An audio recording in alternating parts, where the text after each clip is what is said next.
If you want to see the real crooks, you know, the real pros, you just turn on the fucking TV. The world is round. That's a good one, Meg. Thank you. The news begins anew. With more attacks all that breaking news as it happens. Casualties in Iraq. There's my kid. Don't tell me how much time I spent helping him. The Prime Minister. Tomorrow morning, 6 a.m. Eastern. So you say no foreign aid whatsoever. Watch what happens. Coming up next. This is a Fox News already.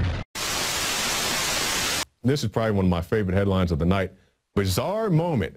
CNN anchors unsuccessfully try to pretend they are not in same parking lot. Well, it's not very bizarre because they do stuff like this all the time. And we'll watch this video right here. You can see, look at the vehicles driving behind. I believe that's Nancy Grace.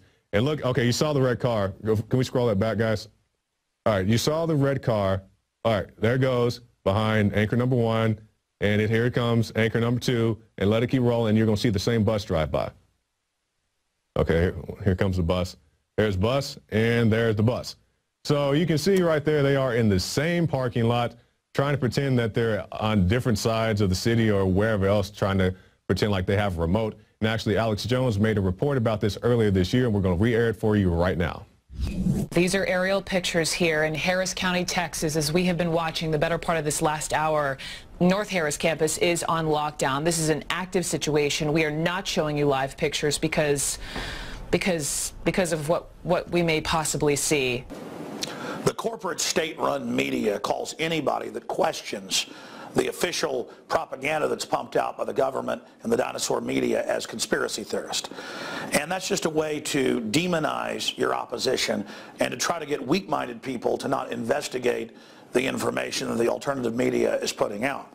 Now, that said, it doesn't mean that everything the government or mainstream media puts out is a lie.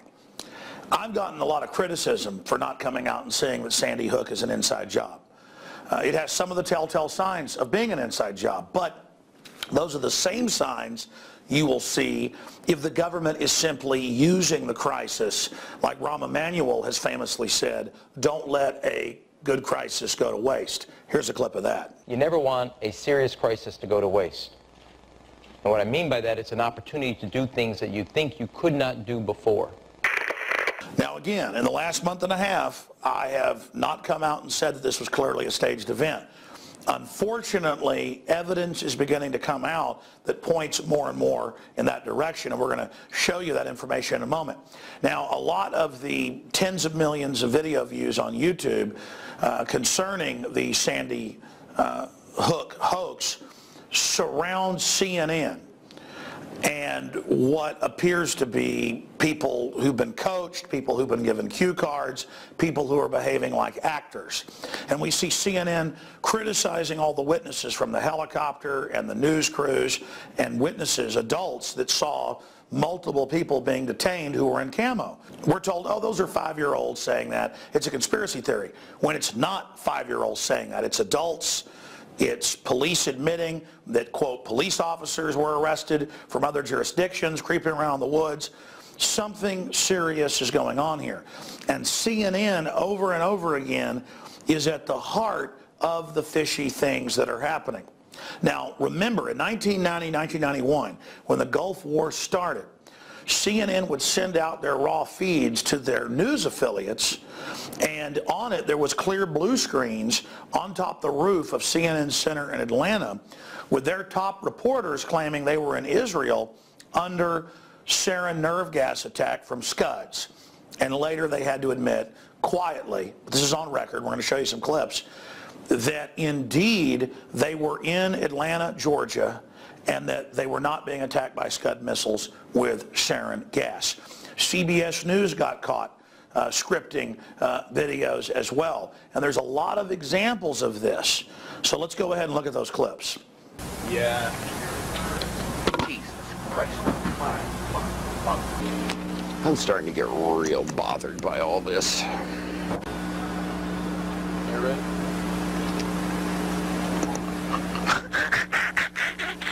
Boy, did I almost look stupid. Charles Jaco, CNN, reporting live from Saudi Arabia. And that there are also firings in another city in Saudi Arabia. CNN's Carl Rochelle is here with me, just came up. Carl, I know we can't be very specific given these restrictions, but within those parameters, what did you see? Well, what I saw, I didn't see anything hit. I looked almost straight above us. There is a vapor trail coming from my right to my left, and there's a cloud of something. It looks like it might have been an explosion, a cloud. I'd say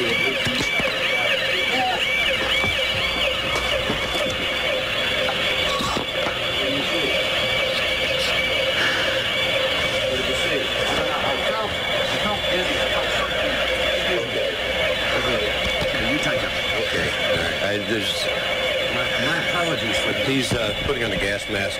There hasn't been any gas dropped here that we could tell. You smell anything? No. You may smell some of the fumes from a missile exhaust going off. The missiles use a rocket, a cordite, some sort of burning.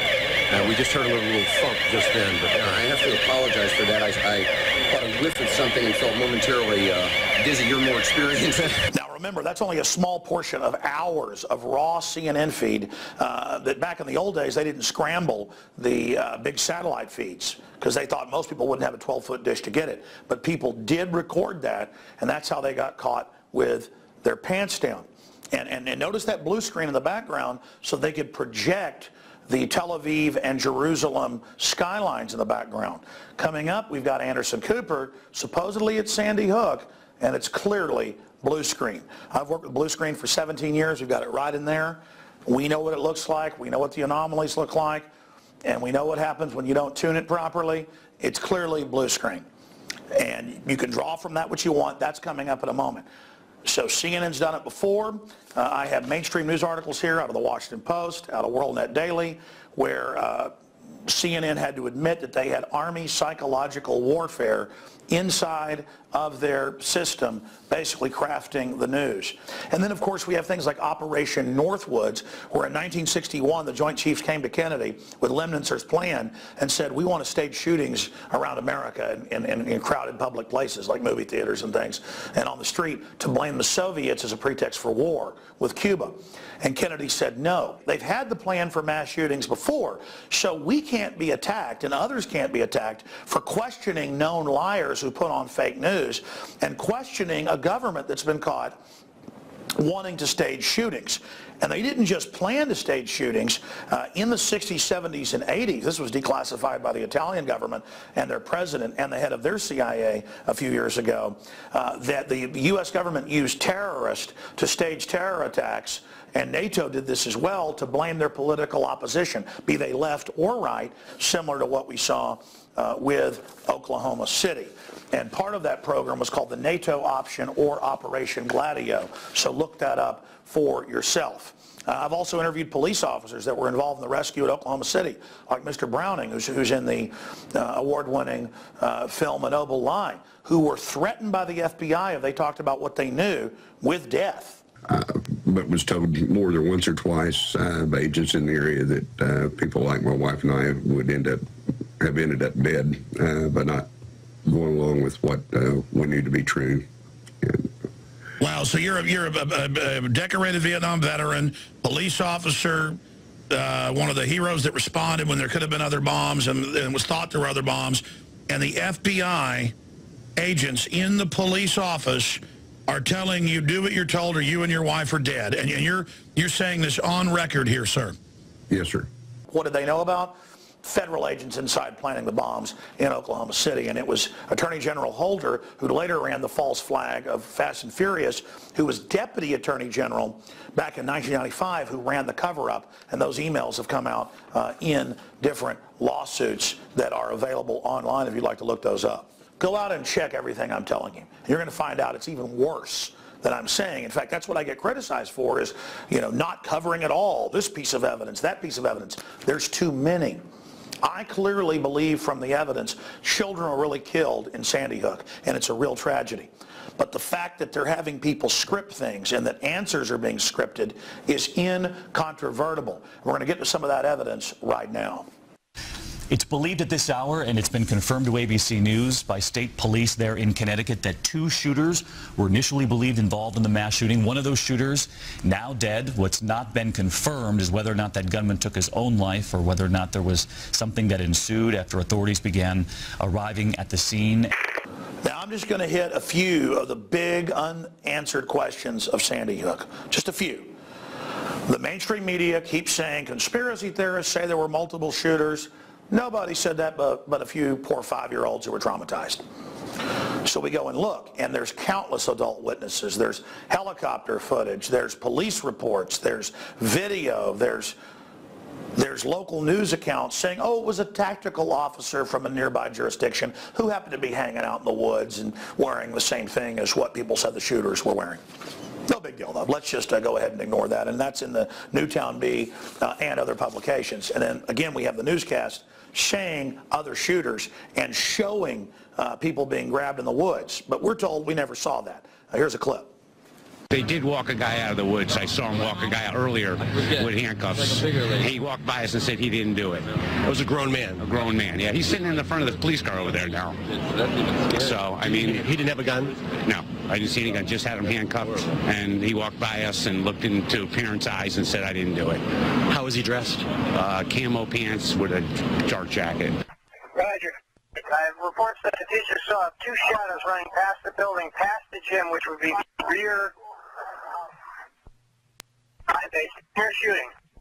Yeah, we got them. They're coming at me down Cross Point. Come up the driveway on the left side. That's 6. This is it. One of the big issues out there that has people asking questions is Robbie Parker, who reportedly lost one of his daughters. And people see the photos out there where it looks like Obama's meeting with all 3 of his children and things like that. And when you watch the footage, I know grieving parents do strange things, but it looks like he's saying, okay, do I read off the card? He's laughing, and then he goes over and starts basically breaking down and crying. So let's show that clip. Family is there, and they're getting ready to come to the microphone, so we'll listen in. Okay.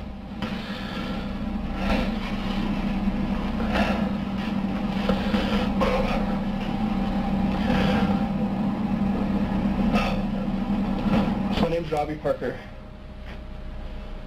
My family is one of the families that lost a child yesterday in the Sandy Hook Elementary School shootings here in Connecticut. I haven't touched this, okay? All I know is they're seizing on it. They staged Fast and Furious. The head of Gun Owners of America has said on my own show, Larry Pratt, that if they'd stage Fast and Furious that killed thousands, our government, to blame the Second Amendment, they'd stage anything. What is your take right now on this situation? What do you, I mean, obviously they're seizing on it politically. Obama's saying you shouldn't have Semiano. We're seeing Michael Moore, all the usual suspects. Bloomberg's telling police to go on strike. We're going to cover all those points. But what does your gut tell you? Now, we have to admit that maybe this is something that our government is capable of, because this is only 12 people murdered. They were good for 400 in Fast and Furious. All I know is overall gun crimes going down, so I'm just defending the Second Amendment. But people are pointing this out. I didn't cover it until last week. They had the Lone Star College gang-related shooting where 3 people were shot, thank God not killed. And CNN kept saying, we're not going to show you live feeds because of what you might see. We're going to show that in a moment. And I was watching the local KHOU and getting to see what people were actually saying. And so that's a big deal in news when they start deciding not to show you helicopter footage because of what you might see. Another school shooting. These are aerial pictures here in Harris County, Texas, as we have been watching the better part of this last hour. North Harris campus is on lockdown. This is an active situation. We are not showing you live pictures because of what we may possibly see. As a result, we are showing you delayed tape pictures as police, SWAT, FBI now. This is the same CNN that staged Scud attacks that their people were supposedly under with a blue screen. Now, ladies and gentlemen, the finale. I saw this footage where Anderson Cooper turns He's supposedly there at Sandy Hook in front of the memorial, and his whole forehead and nose blurs out. I've been working with blue screen, again, for 17 years. I know what it looks like. It's clearly blue screen. Clearly. And I thought, that's got to be somebody's doctored YouTube. There's no way. We went to CNN, found a link where the whole interview had been posted. It's been removed. Oh, by the way, just like some of the earlier clips, like Robbie Parker, have been removed. I forgot that. So I'm thinking, okay, they took it down. Let me go to archive.org, which is a respected group that puts the archives up, and I found it all unedited right there, exact same footage in high def. And we're going to show you a clip of that right now, full size, and then we'll enhance it and blow it up. All right, folks. Again, when we see these anomalous clips, we actually do our best to go to the source. And the best we can tell, they did post the entire interview after they did it on CNN.com, but it's been removed. But we went to Internet Archive, highly respected archive.org. This is not some, quote, conspiracy site. This is archive.org. They've got an unedited entire interview in 10-minute chunks. That's how they do it. So here it is at the very beginning of this chunk where his nose disappears, and we have blue screen here. It's clearly blue screen. Is there anything else you want to say? Is there anything else you want to say?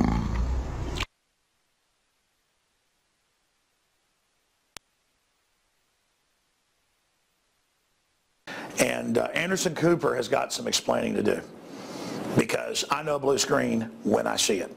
I believe children died at Sandy Hook, and there are a lot of parents going through serious grief, so that can account for some of the strange behavior. Nothing can account for what happens to his nose. And this is CNN, admittedly run by the Pentagon and PSYOPs, Washington Post, WorldNet Daily. This needs to be investigated. They're clearly using this to go after our guns. The government knows overall violent crime's down 49% in the last 20 years. They know more guns means less crime. So they're clearly being opportunistic. That's undoubted. Something, though, is really starting to get suspicious here. I mean, I'm sick of it always being a conspiracy. We know it's a conspiracy that they're putting people on Prozac and stuff that makes them go out and do this. We know that's the real cause of some of these real shootings. It's at the root. But the fact that this whole thing could be staged, it's just mind-blowing. Tell us what you think. Great job to all the people out there, the crowdsourcing that are researching all these clips. No wonder CNN won't put out a live feed anymore. I mean, they are panicked because they know you're watching and I'm watching. Just like Kurt Haskell, lawyer with his wife, with the underwear bomber a few Christmases ago. He saw the government getting him on the plane. He was the only guy to tell that story for a month and a half. And then on C-SPAN, the Undersecretary of State Kennedy admitted that they'd been ordered by an unnamed U.S. agency to help that patsy get on the plane. There have been numerous cases where our unilateral and uncoordinated revocation of a visa would have disrupted important investigations that were underway by one of our national security partners. They had the individual under investigation, and our revocation action would have disclosed U.S. government's interest in that individual and ended our colleagues' ability, such as the FBI, to pursue the case quietly and to identify terrorist plans and co-conspirators. The system's scared because they know I'm watching and you're watching. So you can't blame anybody for not believing known certified liars in the government and at CNN. It's that simple. Sorry, we don't trust you anymore. If you told us the sun came up in the morning, people would go out and check before they believed you. Alex Jones signing off for Infowars.com.